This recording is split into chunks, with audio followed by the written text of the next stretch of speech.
BJP party के पूर्व मंत्री आज पहुंचे थे हनुमानगढ़ सदस्यता अभियान और जहां की राजनीति के बारे में फीडबैक लेने के लिए आज पहुंचे थे। वहीं दूसरी ओर मीडिया के सवालों का वह सही ढंग से जवाब नहीं दे पाए।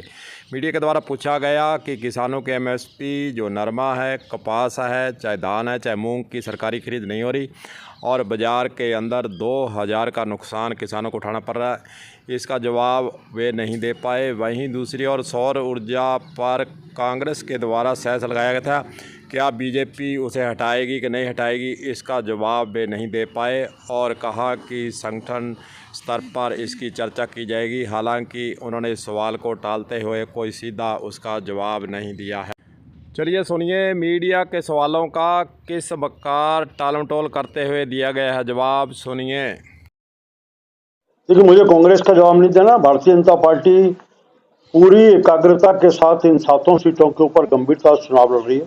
पिछले कुछ महीनों में हमने अपने बूथों को एक बार उन सब के रिपेयर करने का काम किया, कहीं कोई कमी थी दूर करने का काम किया, शक्ति केंद्र मंडल इन सब को सक्रिय करने का जहाँ काम किया, वहीं सरकार के द्वारा योजनाओं को धरातल पर उतारने का काम हुआ।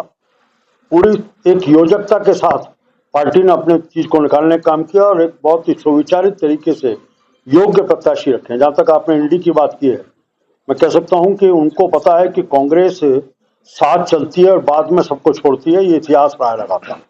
इसलिए राजस्थान में भी वही हुआ है। उन लोगों को फिर एक बार आशा थी कि कांग्रेस हमारे साथ चलेगी, कांग्रेस ने वही किया और इंडिया गठबंधन पूरी तरह बिखरा है और कहीं एक सब अलग अलग अपने चेहरे को लेकर के चुनाव लड़ने का काम कर रहे हैं, क्योंकि इस पूरे एनडी का ना कोई कार्यक्रम था, ना नीति थी, ना प्रोग्राम थे। केवल एक ही उद्देश्य था कि नरेंद्र मोदी को सत्ता में आने से रोकना। इस कारण से गठबंधन पहले भी हमने कहा नहीं चलने वाला। ये INDI का गठबंधन जो है, ये 4-5 अक्षरों में अलग अलग बिखरेगा, वो धरातल पर आ चुका। पीएम मोदी का सपना है कि सौर ऊर्जा को बढ़ावा देना। कांग्रेस के वक्त उस पर सेस लगाया गया, क्या बीजेपी सरकार उस सेस को हटाकर और किसानों का रुख जो अभी सौर ऊर्जा से मुड़ता जा रहा है उसको जोड़ने का काम करेगी? देखिए, सेस का विषय जहाँ तक है उसको तो एक बार सरकार मैं नहीं कह सकता, क्योंकि इसको पूरा परीक्षण करके उसमें जाएगा निकल करके। लेकिन सौर ऊर्जा ये राजस्थान में हमारे लिए बहुत बड़ी ताकत है।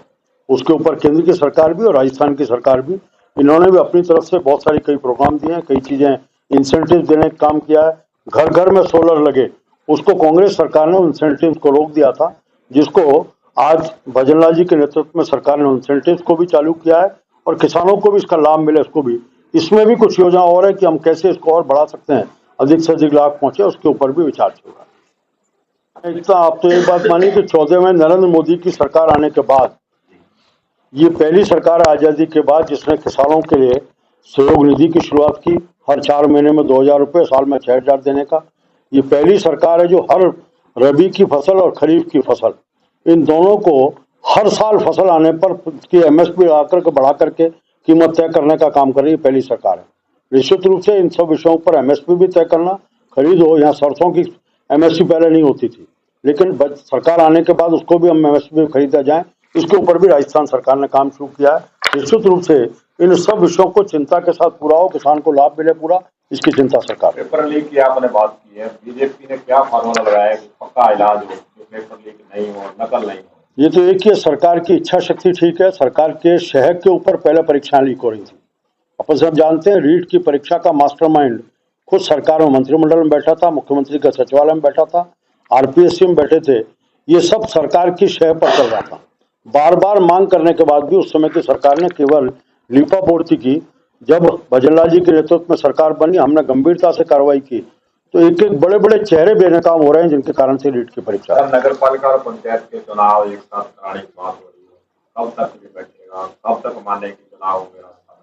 मुझे लगता है अगला चुनाव जो होगा, जैसी मंशा हमने घोषणा पत्र में भी कहा है और सरकार मुख्यमंत्री जी ने भी अपने बजट के भाषण में भी कहा इस बात को, अगला चुनाव जो होगा वो पंचायत और नगर निकाय के चुनाव एक साथ हो। इसके लिए कानून का परीक्षण, उसमें क्या क्या संशोधन करने हैं, कैसे अदल बदल करनी है, इसके ऊपर परीक्षण चल रहा है।